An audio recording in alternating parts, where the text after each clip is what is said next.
السلام علیکم۔ آج کے اس ویڈیو میں ہم دیکھنے والے ہیں بخاری شریف حدیث نمبر 57۔ انس رضی اللہ عنہ سے روایت ہے، انہوں نے فرمایا، ایک بار ہم مسجد میں نبی صلی اللہ علیہ وسلم کے ساتھ بیٹھے ہوئے تھے کہ اتنے میں ایک اونٹ سوار آیا اور اپنے اونٹ کو اس نے مسجد میں بٹھا کر باندھ دیا، پھر چھپنے پوچھنے لگا کہ تم میں سے محمد صلی اللہ علیہ وسلم کون ہے؟ رسول اللہ صلی اللہ علیہ وسلم اس وقت صحابہ کرام رضی اللہ میں تکیہ لگائے بیٹھے تھے۔ ہم نے کہا، یہ سفید رنگ والے تکیہ لگائے ہوئے حضرت محمد صلی اللہ علیہ وسلم ہیں۔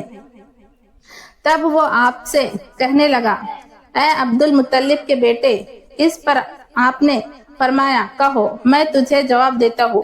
پھر اس آدمی نے آپ سے کہا کہ میں آپ سے کچھ معلوم کرنے والا ہوں اور اس میں سختی کروں گا، آپ دل میں مجھ پر ناراض نہ ہو۔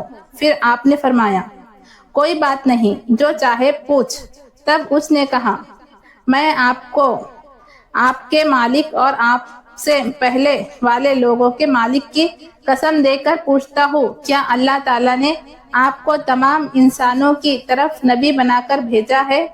آپ نے فرمایا، ہاں، اللہ تعالیٰ گواہ ہے۔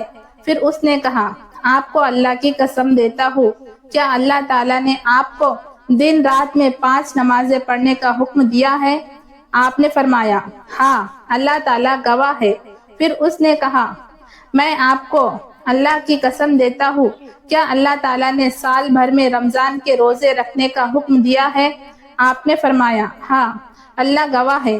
پھر کہنے لگا، میں آپ کو اللہ کی قسم دیتا ہوں، کیا اللہ تعالیٰ نے آپ کو حکم دیا ہے کہ آپ ہمارے مالداروں سے صدقہ لے کر ہمارے فقیروں پر تقسیم کریں؟ آپ نے فرمایا، ہاں، اللہ گواہ ہے۔ اس کے بعد وہ آدمی کہنے لگا، میں اس شریعت پر ایمان لاتا ہوں جو آپ لائے ہیں، میں اپنی قوم کا نمائندہ بن کر آپ کی خدمت میں حاضر ہوا ہوں۔ میرا نام زمام بن ثعلبہ ہے اور میں سعد بن ابی بکر نامی قبیلے سے تعلق رکھتا ہوں۔ حدیث نمبر 58۔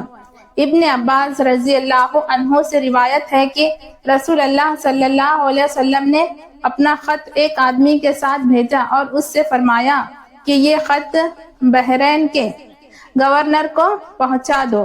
پھر بحرین کے حاکم نے اس کو کسریٰ تک پہنچا دیا۔ کسریٰ نے اسے پڑھ کر پھاڑ دیا۔ راوی نے کہا، رسول اللہ صلی اللہ علیہ وسلم نے ان پر بددعا کی کہ اللہ کرے وہ بھی ٹکڑے ٹکڑے کر دیے جائے۔ حدیث نمبر 59۔ انس رضی اللہ عنہ سے روایت ہے، انہوں نے فرمایا کہ نبی صلی اللہ علیہ وسلم نے ایک خط لکھا یا لکھنے کا ارادہ فرمایا۔ جب آپ سے کہا گیا کہ وہ لوگ بغیر مہر لگا خط نہیں پڑھتے تو آپ نے چاندی کی ایک انگوٹھی بنوائی جس پر محمد رسول اللہ کے الفاظ نقش تھے۔ حضرت انس رضی اللہ عنہ کا بیان ہے کہ اس کی خوبصورتی میری نظر میں بس گئی، گویا اب بھی آپ کے ہاتھ میں اس کی سفیدی کو دیکھ رہا ہوں۔ حدیث نمبر 60۔ ابو واقد لیثی رضی اللہ عنہ سے روایت ہے کہ ایک بار رسول اللہ صلی اللہ علیہ وسلم مسجد میں لوگوں کے ساتھ بیٹھے ہوئے تھے، اتنے میں 3 آدمی آئے، ان میں سے 2 تو رسول اللہ صلی اللہ علیہ وسلم کے پاس آ گئے اور ایک واپس چلا گیا۔ راوی کہتا ہے کہ وہ دونوں کچھ دیر رسول اللہ صلی اللہ علیہ وسلم کے پاس ٹھہرے رہے، ان میں سے ایک نے حلقے میں گنجائش دیکھی تو بیٹھ گیا اور دوسرا سب سے پیچھے بیٹھ گیا، تیسرا تو واپس جا ہی چکا تھا۔ جب رسول اللہ صلی اللہ علیہ وسلم تقریر سے فارغ ہوئے تو فرمایا، کیا میں تمہیں ان تینوں آدمیوں کا حال نہ بتاؤں؟ ان میں سے ایک نے اللہ کی طرف رجوع کیا تو اللہ نے بھی اسے جگہ دے دی، اور دوسرا شرمایا تو اللہ نے اس سے شرم کی، اور تیسرے نے پیٹھ پھیری تو اللہ نے بھی اس سے منہ موڑ لیا۔